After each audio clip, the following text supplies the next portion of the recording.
തലയിലെടുത്തോണ്ട് നടന്നാലും അനാഥയാണെന്ന ബോധം ഇവൾക്കുണ്ടാവണം. അച്ഛനെ അമ്മയും പോലും തിരിച്ചറിയാത്തവളാ കണിമംഗലത്തെ തമ്പുരാട്ടി. ഞാൻ ഇവളുടെ ദാസിയൊന്നുമല്ല. ആരൊന്നും പറയണ്ടമ്മേ.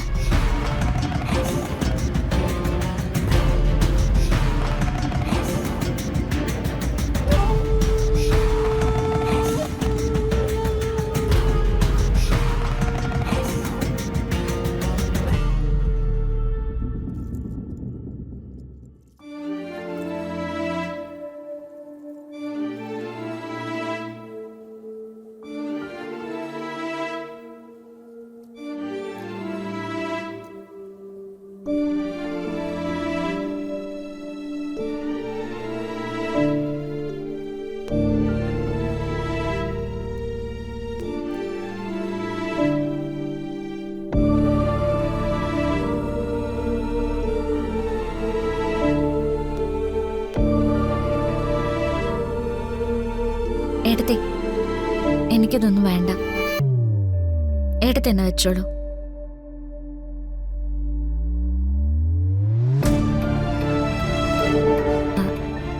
ഞാനിത് തിരിച്ചറിയുന്ന ഏട്ടത്തെ പേടിച്ചിട്ടൊന്നും അല്ല കേട്ടോ. ഞാൻ കാരണം നിങ്ങൾ തമ്മിലൊരു അഭിപ്രായ വ്യത്യാസം ഉണ്ടാവുന്നത് എനിക്കിഷ്ടല്ല.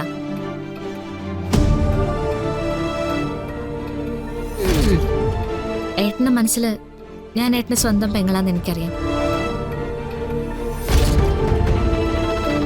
ഞാനത് സ്വീകരിച്ചതും ഒരുങ്ങിയതും ഒക്കെ ആ അർത്ഥത്തിൽ മാത്ര.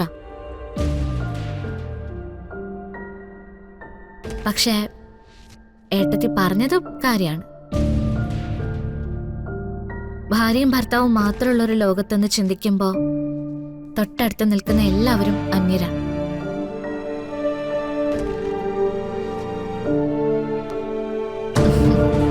ഏട്ടത്തി, ദാ ഇത് പിടിക്കേ. എനിക്ക് വേണ്ട. ഏട്ടാ, ഏട്ടൻ തന്നെ ഏട്ടത്തെ ഏൽപ്പിച്ചേക്ക്. ഏട്ടാ, ഓരോ ഭാര്യ ഭർത്താക്കന്മാർക്കും ഓരോരുത്തരുടേതായ രീതികളുണ്ട്. ഏട്ടന്റെ ഭാര്യ എന്താണോ ആഗ്രഹിക്കുന്നത് അതാണ് ഏട്ടൻ ചെയ്യേണ്ടത്. ഇപ്പൊ ഇവിടെ നടന്ന കാര്യങ്ങളുടെ പേരിൽ ഏട്ടത്തിയോട് ഏട്ടൻ ഒരു മുഷിച്ചിലും തോന്നരുത്. ഏട്ടത്തി ഇപ്പൊ എന്നോട് കാണിച്ച ഈ ദേഷ്യം, എന്നോട് പറഞ്ഞ വാക്കുകള്, അതൊക്കെ ഏട്ടനെ സത്യസന്ധമായി സ്നേഹിക്കുന്ന ഒരു പെണ്ണിന്റെ പെരുമാറ്റമായിട്ട് കണ്ടാ മതി.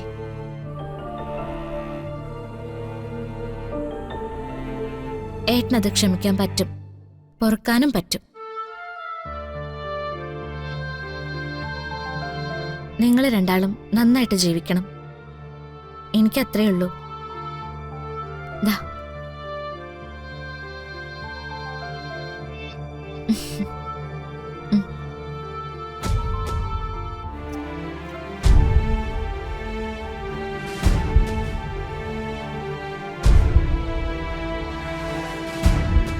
കണ്ട മോളെ, നിന്നേക്കാൾ എത്രയോ പ്രായത്തിന് താഴെ അവള് കാണിച്ച പക്വത കൊണ്ടോ.